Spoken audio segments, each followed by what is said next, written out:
दिवशी महात्मा ज्योतिबा फुले दलित वस्तीतून जात होते आणि तिथे एक ज्ञाना नावाचा मुलगा होता. बुद्धिवान होता, हुशार होता, चाणाक्ष होता. पण तो ज्ञाना नावाचा मुलगा ज्ञानापासून वंचित होता. मग त्यावेळेस महात्मा फुलेंच्या लक्षात आलं की याला शिक्षणाची गरज आहे. मग त्यावेळेस त्यांनी त्यांच्या ओळखीच्या एका मिचर साहेबांना पत्र लिहिलं की एक ज्ञाना नावाचा मुलगा आहे, दलित वस्तीतला मुलगा आहे, हुशार आहे, चाणाक्ष आहे, पण तो ज्ञानापासून वंचित आहे. तुमच्या शाळेत त्याला बसू द्या, त्याला 2-4 अक्षरांची ओळख होऊ द्या. त्यावेळेस मिचर साहेबांनी होकार दिला. त्यावेळेस तो ज्ञाना नावाचा मुलगा शाळेच्या दिशेने येऊ लागला. जवळ जवळ आला, शाळेत आला. आता वर्गात पाऊल टाकणार त्या क्षणी वर्गातील सर्व मुले बाहेर येऊन उभा राहिली. त्यावेळेस मिचर साहेबांनी विचारलं असं का? त्यावेळेस त्यातला एक मुलगा समोर आला आणि म्हटला, सर, हा दलित वस्तीतला मुलगा आपल्या वर्गात बसला तर आम्ही या वर्गात बसणार नाही. मग त्यावेळेस मिचर साहेब म्हटले, आहे तू काय बेंचवर बसणार नाही, तू खाली जमिनीवर चटईवर बसणार आहे. त्यावेळेस त्यातला एक मुलगा समोर आला आणि म्हटला, सर, जमिनीचा विटाळ चटईला होणार, चटईचा विटाळ जमिनीला होणार, जमिनीचा विटाळ आम्हाला होणार.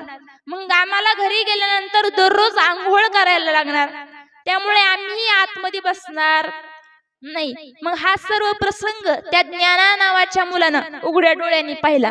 त्या ज्ञाना नावाच्या मुलगा तो तिथून निघून गेला आणि निघून गेला तो पुन्हा कधीच त्या ज्ञानाच्या शाळेकडे आला नाही. हा सर्व प्रसंग ज्यावेळेस महात्मा फुलेंना कळाला, महात्मा फुलेंच्या तळपायाची आग मस्तकाला आली. अरे, जो सूर्य रोज आमच्या डोक्यावर राज्याभिषेक घालतो त्या सूर्याला आमचा कधी विटाळ झाला नाही.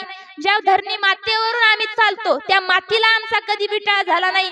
बरं, आम्हाला ऊन लागलं तर आम्ही झाडाच्या सावलीखाली बसतो, त्या झाडाला कधी आमचा विटाळ झाला नाही. बरं, आम्ही त्या चांबारेची शिवलेली चप्पल घालतो, त्या चप्पलीचा आम्हाला कधी विटाळ झाला नाही. मग त्या चांबाराचा विटाळ का? बरं, कुंभाराने बनवलेल्या मडकातील आम्ही थंडगार पाणी पितो, त्या मडक्याचा आम्हाला कधी विटाळ झाला नाही. मग त्या कुंभाराचा विटाळ का? त्यावेळेस महात्मा फुलेंच्या लक्षात आलं की यात सर्वांचं कारण म्हणजे अविद्या. कारण विद्येविना मती गेली, मतीविना नीती गेली, नीतीविना गती गेली, गतीविना वित्त गेले, वित्ताविना शूद्र खचले. हे सर्व अनर्थ एका अविद्येने केले. यात सर्वांचं कारण काय असेल तर अविद्या आणि अंधश्रद्धा. मग या मुलांना शिकलं पाहिजे, या मुलींना शिकवलं पाहिजे. पण शिकवणार कोण? तेव्हापासून सावित्रीबाईंना महात्मा फुलेंनी शिकवायला सुरुवात केली आणि महात्मा फुलेंनी सावित्रीबाईंना शिकवलं आणि त्यांनी बिडेवाड्यात आपली पहिली मुलींची शाळा खोलली आणि मुलींना शिकवलं आणि सर्व समाजातील मुलींना शिक्षित केलं आणि दलित मुलांना सुद्धा शाळा सुरू केली.